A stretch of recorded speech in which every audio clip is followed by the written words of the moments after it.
Okay, let's start. Let's try to look at this game. Just played it this morning. Rapid game, 30 minutes each. I'll say this. It's a game where I made a mistake, a very stupid mistake early on, and then spent the rest of the game trying to come back from the mistake. There were some things that I noticed during the fight where I kind of saw some holes in his defense and try to go for them. And now let's see how did it go.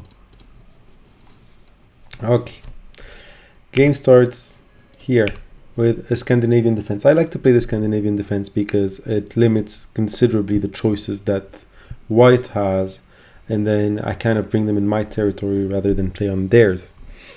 He advances, not a typical move. Now I know that the proper move in this case is to advance c5.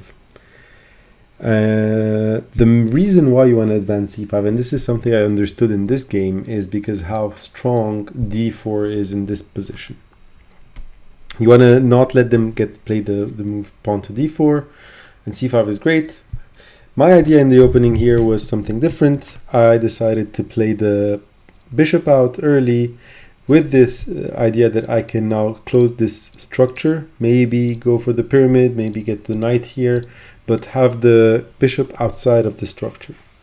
Now I know that with c5 I can actually still have the option to do this. I don't need to rush into doing it. There are absolutely no reason. Here he played a move I've never seen before. Queen to f3. Now I am not sure what this move is trying to achieve, but I know that it's very aggressive. It's currently pressuring two squares. Well, it's actually threatening to take this bishop, this pawn being protected, but this bishop is unprotected.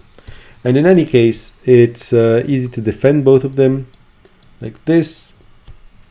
And then he continues the very aggressive move, bishop to d3. Again, we have two attackers on this bishop, only one defender. And if we were to go for the exchange, I would be down a pawn. So after a little bit of thought, I thought, you know what? I will be down a pawn because I don't mind it, because I have some good path for the knight, and that's exactly what I do. So I get the knight to c6, and when the exchange happens on f5, I am down a pawn, but now I'm threatening his queen and threatening bishop and knight to c2 fork at the same time. And there's only one move he has to both get his queen out of danger and keep protecting this square, which is the move queen to d3. Here, the queen to d3 is actually attacking the knight, and I have to figure out what to do with the knight, and that's what I was thinking about. And the good offensive or developed squares are both protected by the queen itself.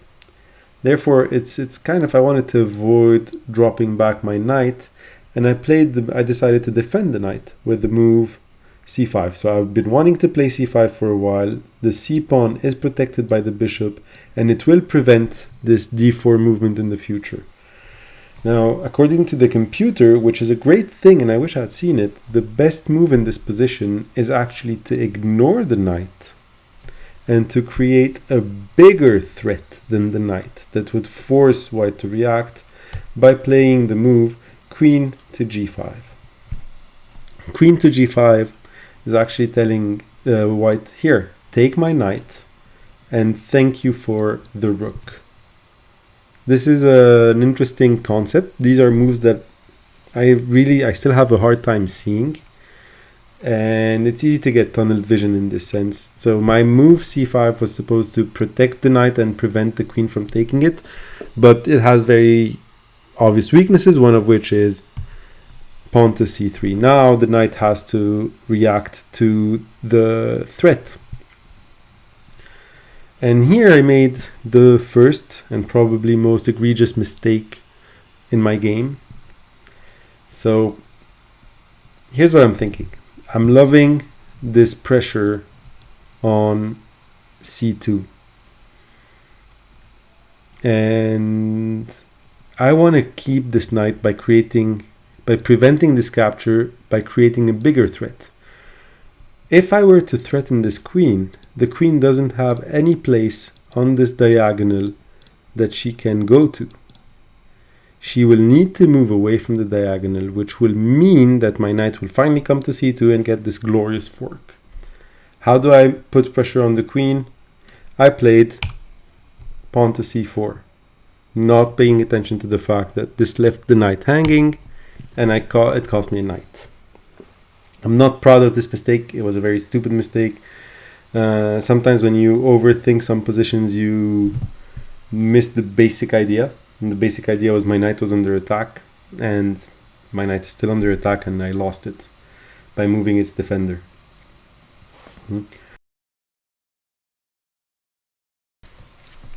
I sneezed. Sorry about that.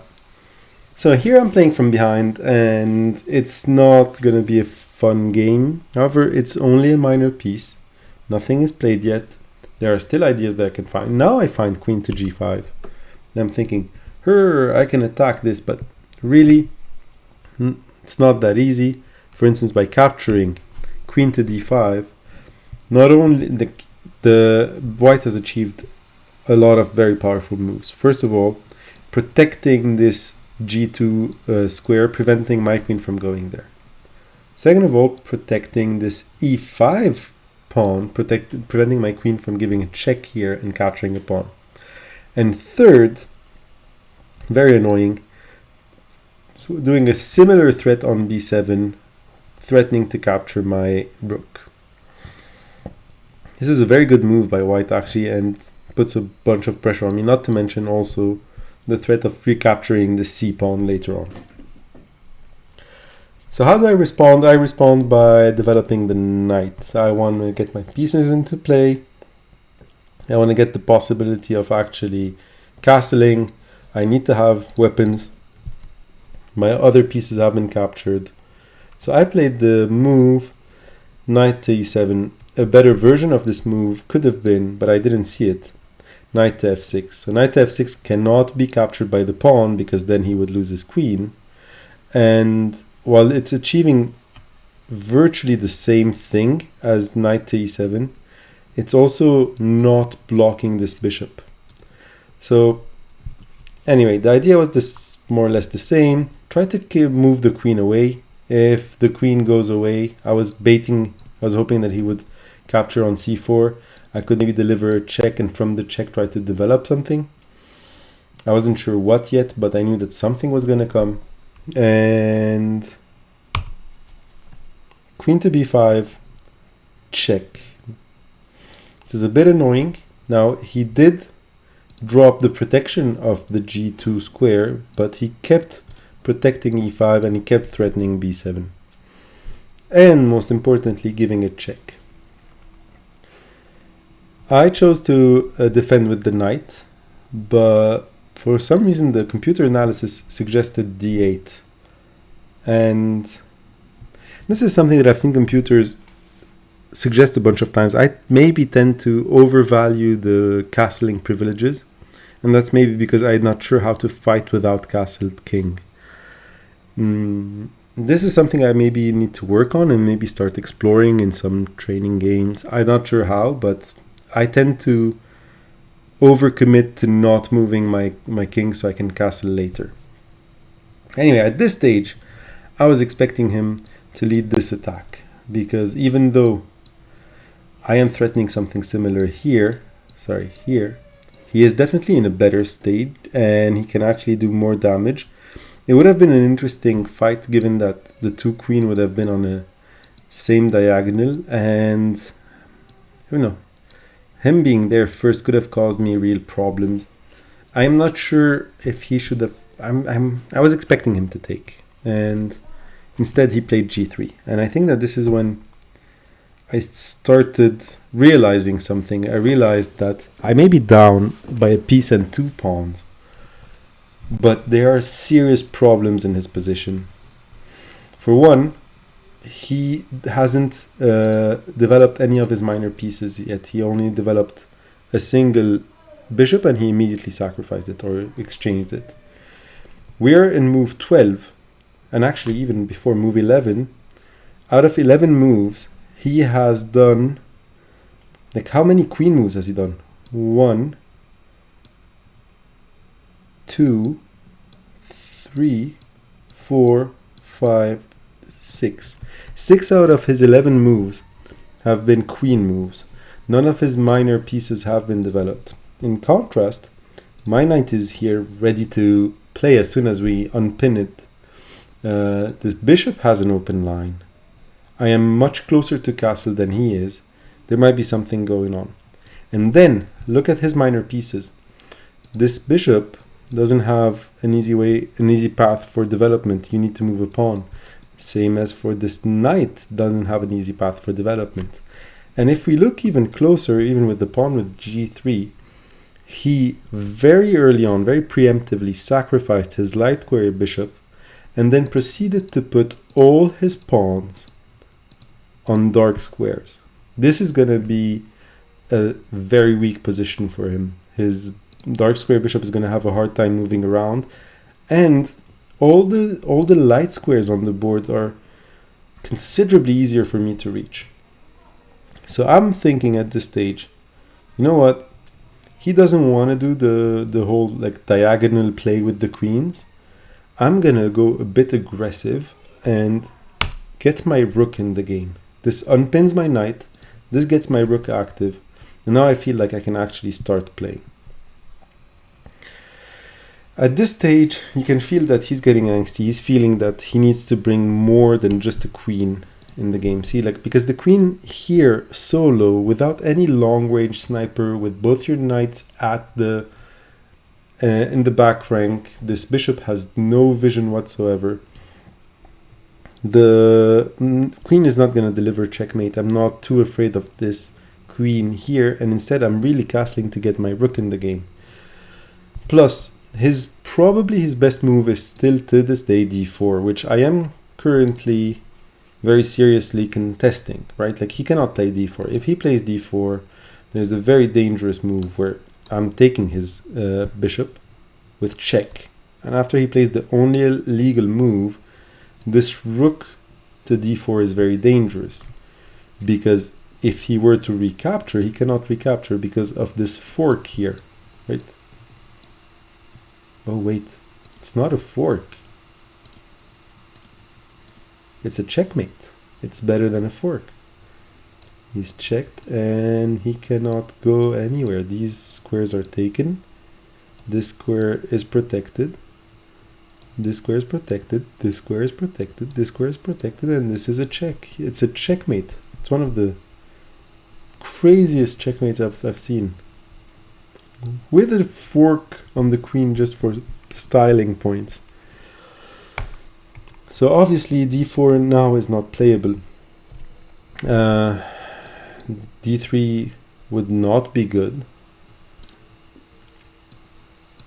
b3 would probably be his best bet, but what is it really trying to achieve? Nothing other than giving a diagonal for this bishop that is going to have a hard time anyway. So you can feel like he's getting angsty. He's thinking, I need to get some of my pieces into play, and he plays knight to f3. Now, knight to f3 is not a good move. It's attacking my queen. It's forcing me to move my queen, but at this stage, all the light squares are available. There's absolutely no pressure on any of the lights of the light squares. So I'm thinking, move the queen to f5. I have this fun diagonal that I can attack with check. I want to take advantage of it. And not to mention that this knight is currently under attack. So move your knight and I'll do my diagonal attack and take the rook. And you have no way to prevent it. He thought for a long time, look, like it's 23, 36, 19, 14. He thought for about 4 minutes before deciding to castle and sacrifice the knight. So at this stage, I feel like I'm slowly recovering from the mistake that I made earlier on. And again, his minor pieces are not developed. They don't have an easy path for development. My knight can play soon, my rook is into play, my bishop can play soon. I'm in a happy stage. He captures this hanging pawn and pins my knight. I think it was nothing absolutely creative. He's still moving his queen instead of moving his minor pieces. He tried to move one minor piece and immediately lost it. So unpin the knight. The computer doesn't love it, but what do I know? And again, he tries to move a minor piece in one of the worst, absolute worst positions ever. I think the only thing that I can see here is that if this knight magically arrives to b5, there's something here for maybe a checkmate, or maybe later a checkmate here if this knight moves. I don't think it's a good knight move, to be honest. I don't see it turning into something dangerous. In the meantime, capture a pawn to pressure this queen. He offers a queen trade. Now I know after having checked the analysis earlier that the computer suggests taking the queen trade. It's a bit difficult for me to assess why it would be better and how. There's just this this idea that if I don't exchange, I have to take into account the fact that this knight is hanging. So therefore, here was my idea: queen to h5. Computer doesn't like it at all, but the idea was simple. If I manage to get the knight here and here, this can become very difficult to deal with. I was confident that something could come out of it, not to mention that this bishop is ready to come out.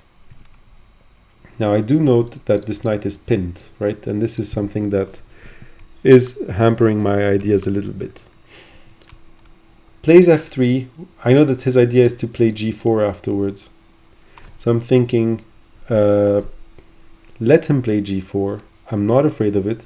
I can recapture either with check or recapture here, which won't be a problem as long as I play my bishop to d3, to d6. Bishop to d6 unpins the knight, which then protects from this g4 square, and prepares a discovered attack on the queen while the bishop itself being protected by the rook. I'm pretty happy with what I have. This h file, this queen on the h file, is going to be dangerous, I know. I'm hoping that somehow later I can start a pawn storm towards the king. So when you have opposite side castling, it's a great idea to take your opposite pawns and push them towards the king. He finally plays d4. So I've been worried about d4 this whole game. Finally plays it here. I need to react. I need to move my knight. But again, danger level. I tried to go to this idea of danger level. You're attacking something of mine. I'm attacking something bigger of yours. And you're going to have to deal with this. He takes and pushes for the exchange and doesn't realize that now I have the fork. This fork puts pressure and threatens his queen. He doesn't have a choice. He has to exchange his rook for the knight. And now I'm starting to, having recovered all the material, I feel like I have used my pieces in a way that actually allowed me to do something.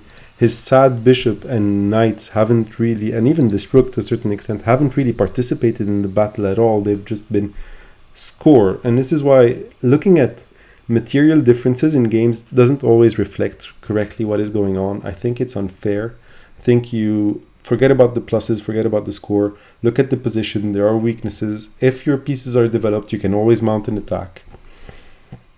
And now I'm feeling myself. Now I'm thinking, okay, I have this game.